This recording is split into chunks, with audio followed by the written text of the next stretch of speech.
c'est un très bon commentaire, sachant que j'ai eu cette réflexion-là quand j'ai commencé mon parcours de sleeve. J'avais peur que mon discours soit vu d'une autre manière parce que je maigrissais, pas parce que je le voulais pour rentrer dans les cases esthétiques, mais pour ma santé. Hem et en fait, je le fais pour moi et c'est une des raisons du pourquoi je le partage pas, mon parcours de sleeve, pré, pendant et post-opératoire. Parce que je pense que et je trouve que mon contenu n'est pas du tout adapté à ça et c'est des choses moi qui me trigger de voir des gens absolument mettre des avant-après et cetera et j'ai pas envie de faire ça. Du coup, moi, je partage pas ça. Par contre, voir quelqu'un maigrir, moi, ça me dérange pas. Enfin, genre, je m'en fiche, tu vois. Tant qu'en fait, c'est voulu, c'est volontaire et c'est fait de manière volontaire et voulu.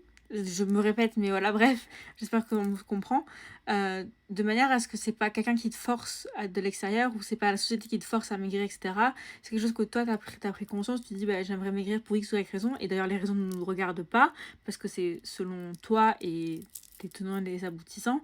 Mais je pense que déjà, le fait que je pense que tu ne seras pas un ancien gros toxique, c'est que déjà t'as déjà cette peur-là dans ton message de l'être.